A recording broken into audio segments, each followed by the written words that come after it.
Radio city 91.1 FM से मैं RJ Tezu आपके संग हूँ और today we are going to discuss about arthritis with doctor Yogesh Patil जो arthritis and joint replacement specialist है योग्यम हॉस्पिटल वसई वेस्ट मुंबई से। और वो हमें बताने वाले हैं नी आर्थराइटिस के बारे में। Doctor Yogesh, welcome to Radio City. It's a wonderful platform and we are grateful to have you here. मुझे जब ये इंटरव्यू शुरू करने से पहले आपके बारे में पता चला, आई डिड सम रिसर्च और मुझे पता चला कि एमएस के बाद में आपको फेलोशिप मिली है इन जॉइंट रिप्लेसमेंट सर्जरी, आपने कंप्लीट की है वो। So what kind of skills you added to that? नमस्ते, मैं डॉक्टर योगेश पाटिल। मेरी जॉइंट रिप्लेसमेंट में फेलोशिप जो हुई वो नेविगेटेड और रोबोटिक असिस्टेड नी रिप्लेसमेंट में मुझे फेलोशिप मिलने की ट्रेनिंग मिली। इस ट्रेनिंग की वजह से जो नी रिप्लेसमेंट सर्जरी है वो मोस्ट एडवांस तरीके से कर सकते हैं, जिसकी वजह से हम लोग उसको फास्टर रिकवरी, जो हमारे यहाँ पे लोकल पेशेंट्स हैं जिनको बॉम्बे सर्जरी करना जाना पड़ रहा है, और ये एडवांस टेक्निक्स यहाँ अप्लाई करने की वजह से अभी 80% ऑफ द लोग यही ये सर्जरी करा के उसका बेनिफिट ले रहे हैं। One of the techniques which we use is a rapid technique, जिसमें हमारे हर स्टेप्स, जो हमारे असिस्टेंट्स होते हैं उनको हर स्टेप में पता होता है कि उनको किसको कौन से स्टेप में क्या करना है। सो टाइम डिपेंडेंट टेक्निक हम फॉलो करते हैं। For example 30th minute of incision से उसका असिस्टेंट का कौन सा स्टेप आएगा ये उसके लिए पहले ही प्रिपेयर्ड होता है। इस वजह से हम उनको जल्दी से जल्दी ये सर्जरी करते हैं, और जितना फास्ट सर्जरी होता है उतना ही पेशेंट का रिकवरी भी फास्ट होता है, पेशेंट का एक्सीलेंट फंक्शनल आउटकम भी अच्छा आता है, और पेशेंट को पेन भी ज्यादा महसूस नहीं होता, क्योंकि एडवांस पेनलेस टेक्निक होती है।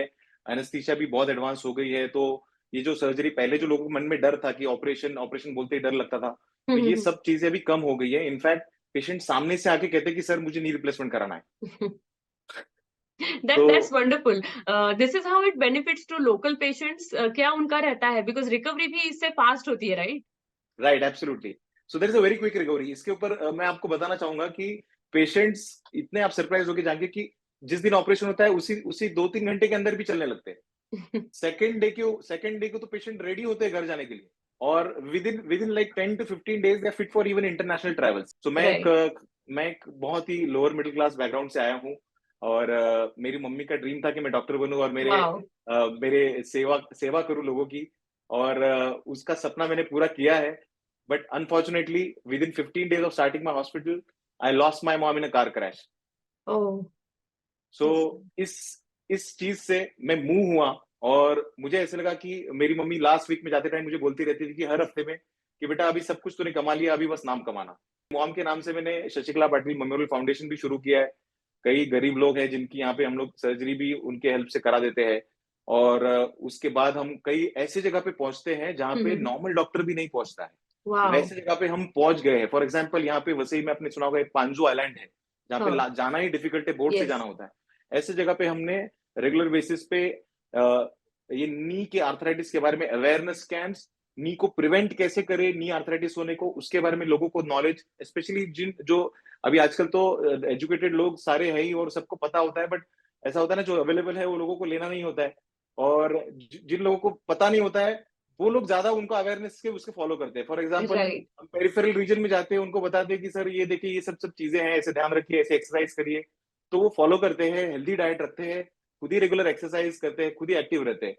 Wow, thank you so much for sharing such an interesting aspect about everything about your education and your upbringing. Dr. Yogesh, let's move on to our first question. What is arthritis? इसके बारे में क्या बताएंगे? So basically arthritis होनी क्या है कि ये see, if I go into the technical, ये नी जॉइंट है।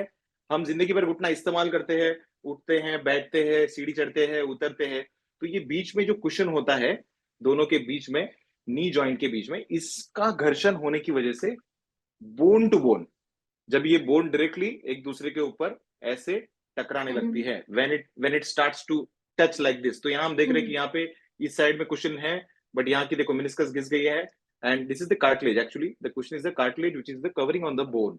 सो ये घिसने की वजह से आर्थराइटिस होता है। What is important is how this it should not happen, ये कैसे नहीं होना चाहिए, ये ज्यादा जरूरी है। So Right. इसीलिए lifestyle modification, regular exercise, keeping weight in check, and good healthy diet which is rich in protein, rich in calcium, ये चीजें हम फॉलो करेंगे और हेल्दी लाइफस्टाइल फॉलो करेंगे तो डेफिनेटली आर्थराइटिस का जो बर्डन पूरे वर्ल्ड के ऊपर है, और specially Indian, because of the lifestyle of the Indians, तो उसको हम कम कर सकते हैं। राइट सर, अगर नी पेन किसी को है तो हमेशा वो ऑस्टियो अर्थराइटिस हो सकता है? That's a good question. लोगों को हमेशा लगता है कि भाई घुटने में दर्द हो गया तो भाई आर्थराइटिस तो नहीं हो गई, because that is the most common thing that is known to people. Knee hmm pain बहुत सारे रीजंस की वजह से हो सकता है, छोटे छोटे रीजन से होता है, उन्हें हम इग्नोर कर सकते हैं, बट उसे इग्नोर नहीं करना है। हम्म सो फॉर एग्जाम्पल मेनिस्कल टेयर, कभी चोट लग जाती है हमें, हम्म तो हल्की फुल्की माइनर मेनिस्कस के अंदर टेयर होती है। ये जो मेनिस्कस है, इसके बीच में समझो माइनर सा टेयर हो गया। फॉर एग्जाम्पल ये मैं आपको दिखा रहा हूँ, ये नॉर्मली ऐसे था, ये बिगिन ऐसे हुआ कि पहले छोटी सी चोट लगी, उसके बाद में धीरे धीरे धीरे ये बढ़ती गई, ये इस्तेमाल होते गया। हमने क्या करा, हमने उसको खुद ही सब काम चालू रखा, तकलीफ हो रही थी कोई पेन किलर खा ली, और ऐसे ही करके काम निकाल लिया अपना। और धीरे धीरे ये छोटा जो टेयर होता है, फिर वो धीरे धीरे होके फिर बड़ा हो जाता है, और फिर हम्म आगे जाके डैमेजेस बढ़ते हैं, बहुत लोगों के ऊपर बाउंसर जाता है। सो गाड़ी का पंक्चर जैसे पंक्चर निकालने से ही ठीक होगा, हम्म उसी तरह से मिनिस्कल में अगर टेयर है, एसीएल के अंदर अगर आपके नी के अंदर टेयर है, तो उसे रिपेयर करने से या रिकंस्ट्रक्ट करने से ही उसका लॉन्ग टर्म घुटने की लाइफ आपकी बढ़ेगी। कई बार ट्रीटमेंट में सिर्फ एक्सरसाइज और मेडिकेशन और रेस्ट होता है। लोगों को ये लगता है कि डॉक्टर के पास जाएंगे तो कुछ सर्जरी बोल देंगे, ऐसे नहीं होता है। So if you consult the specialist at the right time, you can increase the life of the knee. Right. So क्या हम आर्थराइटिस या फिर नी पेन के जो पॉसिबिलिटीज है आइडेंटिफाई कर सकते हैं, different types of knee pain क्या होता है? यस, जरूर आइडेंटिफाई कर सकते हैं। अगर हम्म आपका नी पेन सिर्फ लोकलाइज है, हम्म मतलब एक ही जगह पे, फॉर एग्जांपल ये जो अंदर बॉडी का, मैं एक स्केलेटल का मॉडल दिखाना चाहूंगा समझने के लिए। ये बहुत इंपॉर्टेंट चीज है। बॉडी का जो वेट होता है, वो यहाँ से लेके पूरा नी से ऐसे ट्रांसपोर्ट होता है, और स्पेशली इनर कंपार्टमेंट, ये जो अंदर की कंपार्टमेंट है ना, यहाँ पे इससे ज्यादा वेट जाता है। सो सिर्फ अंदर के भाग की गति जो होती है, वो घिसी होती है। सो डिफरेंट कारण आप कैसे आइडेंटिफाई कर सकते हो? लोकलाइज स्लीप पेन है, लोकलाइज्ड है, तो या तो मेनिस्कल हम्म टेयर हो सकता है, या फिर कुछ अर्ली साइंस ऑफ आर्थराइटिस हो सकते हैं। अगर जनरलाइज्ड है, फॉर एग्जांपल पूरा घुटना दुखता है, थाइज भी दुखते हैं, लेग्स भी दुखते हैं, वो आपका केवल विटामिन डी3 कम होने की वजह से हो सकता है। तो depending on how that knee pain is, उसका हम्म उसका different different diagnosis and different different treatments होते हैं। सो खुद ही हम आइडेंटिफाई करने में सबसे चीज इंपॉर्टेंट ये होती है कि हम एज्यूम कर लेते हैं, हम ये एज्यूम कर लेते हैं कि मैंने लॉन्ग ड्राइव किया होगा, इस वजह से दुख रहा होगा। वो मैं हम्म बहुत टाइम से बच्ची के साथ गया नहीं था, गार्डन में घूमने के लिए इस बार लेके गया, थोड़ा खेला उसके साथ, तो इसलिए दुख रहा होगा। और फिर हम उसको डीले करते जाते हैं। सो जो माइनर से टेयर होते हैं, वो धीरे धीरे ये बड़े होते जाते हैं, और फिर then you land up in the arthritis. So right. मेरा ये जो मिशन है और विजन है, वो आर्थराइटिस को प्रिवेंट करना है। ज्यादा से ज्यादा लोगों को आर्थराइटिस, किसी को हो ही नहीं, उसको जरूरत ही नहीं पड़े नी रिप्लेस करने की, मतलब हमारे जैसे सर्जन की जरूरत पड़नी ही नहीं चाहिए। इसी तरफ मैं अभी काम करने के लिए निकल चुका हूँ। बहुत बढ़िया डॉक्टर। मेरा नेक्स्ट क्वेश्चन है, what are the risk factors for knee arthritis या फिर नी ऑस्टियो अर्थराइटिस? क्या बताएंगे इसके बारे में? जेंडर, एज, लाइफस्टाइल, इस सारे पे क्या परिणाम होता है इसका? एज एक खुद एक रिस्क फैक्टर है। तो सबसे पहले जैसे बाल अपने व्हाइट होने हैं उम्र के हिसाब से, उस हिसाब से जैसे घुटने की भी एज होगी, तो वो आर्थराइटिस होने वाला है आपको।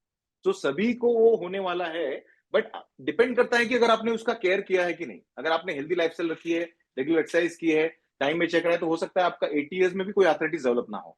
सो hmm. That is age. Second thing is women. Women में कॉमन है आर्थराइटिस, सेक्स एक डिटर्मिनेंट है, बिकॉज विमेन का कैल्शियम कम होता है, विटामिन डी यूजुअली कम हो जाता है, ऑस्टियोपोरोसिस होता है आफ्टर मेनोपॉज, और उनकी उनकी मसल डेंसिटी और मसल मास भी कम होता है। इस वजह से भी विमेन में ज्यादा कॉमन होता है। तीसरा रिस्क सो फैक्टर है वेट इटसेल्फ। Weight right. मतलब वजन।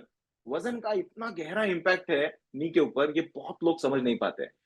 1 किलो घुटने के ऊपर बढ़ने से 4 टाइम्स बॉडी का वेट उतना टाइम्स नी के ऊपर जाता है। There have been so many studies which have been conducted, and all of them have the almost similar conclusion कि बॉडी के ऊपर 1 किलो बढ़ता है तो घुटने के ऊपर 4 गुना उसका वजन जाता ओके। है। सो इंसान अगर 10 किलो भी ओवरवेट है ना, तो it is like a 40 kg ज्यादा वेट आता है उसके नी के ऊपर। So that is the obesity. और राइट। ये सिंपल कंसेप्ट अगर हम समझ लेना, अगर हम्म 2 किलो कम भी कर देना, तो हम्म 8 किलो घुटने के ऊपर लोड कम हो जाता है। हम्म पेशेंट्स को मैं यही मोटिवेशन देता हूँ कि यार आप थोड़ा तो कोशिश तो करो, डिटर्मिनेशन तो करो कि मैं भी कम करूंगी। वो क्या सोचते हैं कि अभी मेरा ऑलरेडी इतना वजन हो गया, मैंने सब ट्राई कर लिया, अब तो मेरा वजन कम ही नहीं होता है, कर लिया मैंने सब डॉक्टर साहब। तो वो रियलिटी में नहीं किया होता है, उन्होंने पूरा दिल और एग्जैक्टली। जान से एफर्ट नहीं लगाया होता है। एग्जैक्टली। मेरा नेक्स्ट क्वेश्चन उसी के बतौर जा रहा है कि सिम्टम्स क्या होते हैं नी ऑस्टियोआर्थराइटिस के, और कैसे इसे डायग्नोस किया जा सकता है? That's an excellent question. So symptoms ये होते हैं कि आपको घुटने में चलने के ऊपर, जैसे फॉर एग्जाम्पल होता क्या है, पहले आप 3 किलोमीटर भी चल सकते थे बिना किसी प्रॉब्लम के, मार्केट में जाके भाजी लेके आते थे, सब कुछ करते थे, बच्चों को स्कूल से पहुंचा लेके आ जाते थे, कोई तकलीफ नहीं होती थी। और यहाँ पे क्या हो रहा है, फिर जैसे ही आपको थोड़ा सा सीढ़ी चढ़ने उतरने में तकलीफ होने लग गई, नीचे बैठे हो तो उठने में तकलीफ होने लग गई, तो ये स्पेशली स्टेयर क्लाइंबिंग और गेटिंग डाउन का जो एक्टिविटी है, वो इनिशियल प्रेजेंटेशन होता है। उस एक्टिविटी के दौरान आपको पेन चालू होता है। सबसे इंपॉर्टेंट, आपको एक्टिविटीज के टाइम में पेन होता है, आपको शाम के टाइम में आपका पेन इतना बढ़ जाता है कि रात के टाइम कभी-कभी सोने को भी मुश्किल हो जाता है। You try to take some pain killers, ice pack लगा लेते हो, कुछ ना कुछ करके टेम्परेरी रिलीफ कराने का कोशिश करते हो, बट वो पूरी तरह से ठीक उससे नहीं होता है। उसके बाद कभी-कभी कट-कट आवाज भी आती है। इसका अपन ने ऑलरेडी साइंस देखा कि उसका उसका रीजन है कि बोन टू बोन आर्थराइटिस का मतलब क्या है, it's simply bone to bone. जब पेन होता है, हड्डी एक दूसरे से टकराने लगती है, उस वजह से जो पेन होता है उसे आर्थराइटिस कहते हैं। आपका जो कार्टिलेज गॉड ने दिया हुआ वो घिस चुका है, वो वापस नहीं आ सकता है। डेफिनेटली काफी सारे प्रोसीजर्स, रिसेंट एडवांसेस है। अगर आप अर्ली स्टेजेस में आते हो, जैसे अभी लेटेस्ट टेक्निक्स आ गई है, पीआरपी आप इंजेक्ट कर सकते हैं, हाइलुरोनिक एसिड के इंजेक्शंस है। सो अर्ली स्टेजेस में कंसल्ट करने से आर्थराइटिस प्रिवेंट हो सकता है। राइट। बट जितना अपना डिले, ये ट्रीटमेंट ऑप्शंस के बारे में थोड़ा सा ब्रीफली बताइए sir. Wow, so that is a very good thing. ये सबसे काम की बात है। अभी क्या होगा कि पेशेंट को क्या करना है, ये सबसे इंपॉर्टेंट चीज है जब भी आपको तकलीफ होती है। आई अंडरस्टैंड लाइफ डिफिकल्ट है, सबको इमीडिएटली जाके कंसल्ट करना, अपॉइंटमेंट लेना पॉसिबल नहीं होता है, बट एटलीस्ट आप बेसिक चीजें घर पे कर सकते हो जिससे आपको तकलीफ नहीं होगी। सो फर्स्ट एंड फॉरमोस्ट, अगर पेन एक्यूट है तो उसको आइस पैक से सेक करना है। ये बहुत लोगों को कॉमन सवाल होता है कि ठंडा से सेक करे कि गर्म से करे। So whenever it's acute thing, जब भी चोट लगी है या किसी तरह का एक्यूट आपको तकलीफ हुई है घुटने में, तो हमेशा आइसिंग करें। और अगर ये क्रॉनिक है, कई समय से आपको नी का थोड़ा थोड़ा पेन है जो बढ़ते जा रहा है, so if it's a chronic thing then you can go for the hot fomentation. In fact latest जो स्टडीज भी है वो बता रहे हैं कि it can be a combination of both, मतलब हॉट और आइस को अगर आप अल्टरनेट करके भी करें और एक के बाद भी एक लगाए तो भी पेशेंट्स को काफी बेनिफिट होता है। तो this is a home remedy that you can do. सबसे इंपॉर्टेंट ट्रीटमेंट आपको जो आपके घुटने को देना है, वो है आपको उसको उसको रेस्ट देना है, उसको आराम देना है। अगर आपका पेन है तो उसको आप एटलीस्ट 48 आवर्स का रेस्ट दीजिए, क्योंकि माइनर सी इंजरी या छोटा मोटा कुछ होगा तो वो ठीक हो जाएगा। और अगर विद 48 आवर्स ऑफ रेस्ट भी ठीक नहीं हो रहा है तो definitely you should go and see a knee specialist, और वो आपको सही तरीके से फर्दर इन्वेस्टिगेशन करके गाइड कर सकते हैं। सो ट्रीटमेंट में इधर you can start with ice packs and hot fermentation. आपको कुछ टेम्पररी लोकल कुछ ऑयल, सबके घर में होता है, कोई किसी तरह का जेल होता है या ऑयल होता है पेन के लिए, वो लगा सकते हैं। मोस्ट इंपॉर्टेंटली मैंने बोला है कि उसको घुटने को रेस्ट देना है। आप फिर उसको कुछ सपोर्ट पहन सकते हैं जो कि कॉमनली लोग कर लेते हैं कि क्रेप बैंडेज होता है या कुछ नी कैप होता है, तो जैसे चोट लगने के बाद players they just wear it as a support, तो उसको आप पहन सकते हो। एंड कुछ ज्यादा ही दर्द हो रहा होगा तो एसओएस आप कोई पैरासिटामोल की टैबलेट डोलो या फिर क्रोसिन जो घर में होती है वो आप ले सकते हो। So that's a simple thing that you can do. 2 दिन में रिजॉल्व हो गया तो अच्छा है, और नहीं होगा तो फिर you go and see your specialist. Exactly अगर 2 दिन में पेन रुका नहीं तो ऑफकोर्स पेशेंट ट्रीटमेंट आगे लेना चाहता है, they want a permanent solution, वो होता है knee exactly. Replacement surgery. And most of the people prefer to do that to have a wonderful pain free life. So recovery कैसे मैनेज होती है पोस्ट सर्जरी, और नी रिप्लेसमेंट सर्जरी कैसे होती है, ये शॉर्टली बताइए सर। नी रिप्लेसमेंट हम यही करते हैं कि घुटने के बीच में जो कुशन है, जो भगवान ने दिया है और वो घिस गया है, उसकी वजह से जो बोन टू बोन पेन हो रहा है उसके बीच में हम ये एक नई कुशन है जो लगा रहे हैं। सो दिस इज द जो बोन का सरफेस है ना, उसके ऊपर हम नई कुशन लगा देंगे। And this is the poly. तो ये क्या करता है, ये जो है ये नेचुरली अपने घुटने का ही फंक्शन निभाता है। बोन टू बोन होने वाला पेन का परमानेंट सॉल्यूशन है। बहुत लोगों को इस सर्जरी के बारे में डर है, बट मैं आज इस अपॉर्चुनिटी के साथ ये बताना चाहता हूं कि knee replacement surgery is one of the most successful surgery. 99% of the knee replacement surgeries successful होती है। Okay. तो ये बहुत बड़ा मीथ है लोगों के मन में कि ये ऑपरेशन करेंगे तो फेल होगा, कुछ तकलीफ होगी। So there are very high chances that if you go for the surgery you going to lead a pain free life, क्योंकि आपने अपने जिंदगी की जो भी चीजें आप नहीं कर पाए हैं वो आप उसे कर पाएंगे अगर आप खाली बस हिम्मत कर ले कि हाँ मुझे इससे ठीक होना है। मैं पेशेंट को यही बताता हूँ हमेशा कि पहले आप मेंटली रेडी हो जाइए, राइट। बाकी बाकी सब चीजें कुछ भी नहीं है। तो जो पेशेंट राइट। मेंटली रेडी होते हैं ना, उनका एकदम एक्सेलेंट आउटकम आता है। वंडरफुल। सो नी सर्जरी करने के बाद या नी रिप्लेसमेंट सर्जरी करने के बाद की बेनिफिट्स क्या मिलते हैं पेशेंट को, इसके बारे में क्या बताएंगे? पेशेंट्स को नी रिप्लेसमेंट करने के बाद उनकी जिंदगी वापस मिलती है, क्योंकि कोई भी इंसान ये नहीं चाहता है कि मैं किसी के ऊपर डिपेंडेंट हो जाऊं। हम्म। सो जो डर होता है ना कि किसी के ऊपर में, बच्चों के ऊपर स्पेशली, वो एज में होता है, देखो कि आर्थराइटिस 60-65 तभी और राइट। रिटायर्ड, उस टाइम पे फिर आप डिपेंडेंट हो जाते हो, ना आप अपना घर का काम कर सकते हो, ना आप भाजी ला सकते हो, ना आप सिंपल जो रूटीन काम आप करते थे पहले से, वो कोई हॉबीज है आपकी वो आप नहीं फॉलो कर सकते हो। और सब लोग नीचे वॉक पे जाते हैं, घूमते हैं, आप नहीं जा पा रहे हो। तो कहीं ना कहीं आपको वो अंदर बहुत एक दबाव और एक दड़पन फील होता है, जिस वजह से आप अपनी हम्म। जिंदगी नहीं जीते हो। सो if you get this knee replacement surgery done, if it is indicated, तो आपकी लाइफ बदल सकती है, क्योंकि आप literally with in a month independent हो जाते हो।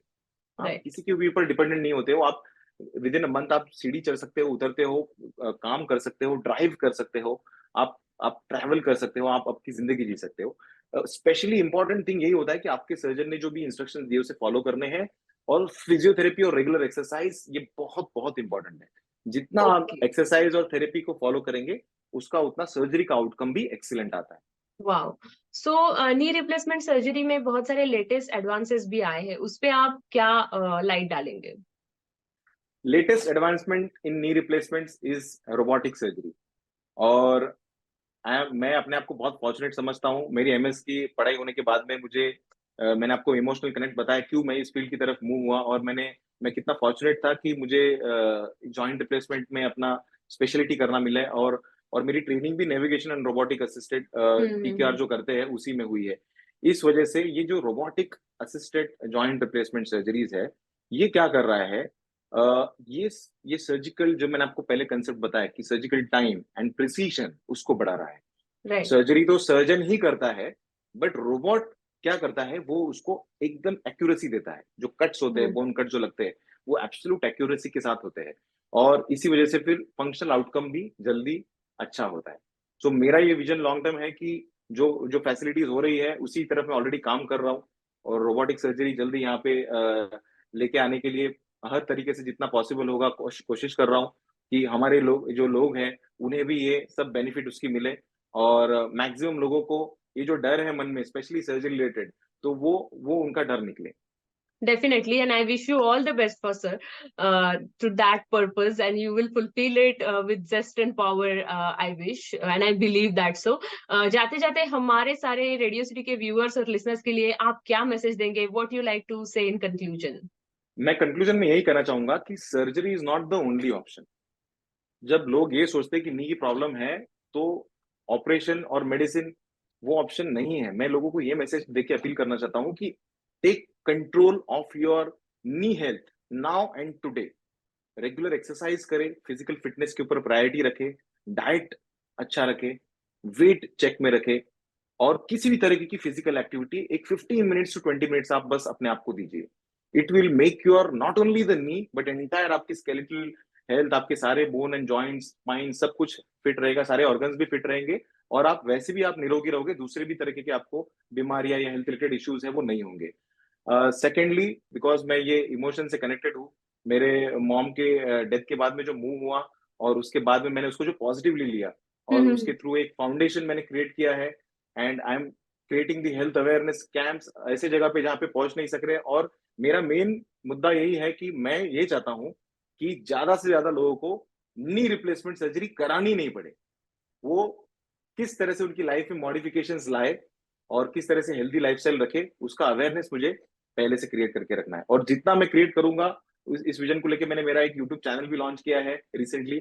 उसके ऊपर मैं रेगुलर नी के बारे में सब अपडेट्स, उसका साइंस, उसके फैक्ट्स, और उसके लिए आपको क्या करना है, ये सारी चीजें मैं उसके बारे में wow. Regular time to time basis पे अपडेट करता हूँ। एंड आई होप कि ये इस वीडियो से ज्यादा लोगों को अपने नी के बारे में बस केयर करने के लिए मोटिवेशन मिले, और नी के through not only the knee but पूरी पूरी हेल्थ के बारे में थोड़ा सा फिटनेस और इंस्पिरेशन ले, और अपनी लाइफ का कंट्रोल ले। जब से मेरी मॉम गई है, व्हाट आई रियलाइज कि हमारे पास सब कुछ अनलिमिटेड हम कमा सकते हैं, कितना भी पैसा कमा सकते हैं, सब कुछ ऐश और आराम कमा सकते हैं, बट हमारा जो टाइम है ना वो लिमिटेड है। तो अगर हम अपनी हेल्थ को प्रायोरिटी नहीं करेंगे, तो अपना ही टाइम जो होगा, जितना फिक्स टाइम है सबको मिला हुआ, वो कम होते जाएगा। राइट इसीलिए अपनी हेल्थ को आज ही प्रायोरिटी करिए। Just do it right today. Wow, wonderful. Thank you so much for your valuable time and educating us, Dr. Yogesh. It was pleasure interacting with you. I have had such a positive insight about everything, whatever you have said about arthritis also and about life also. Thank you so much. It was a pleasure to be with you. I'm so excited and so thankful to you. Thank you.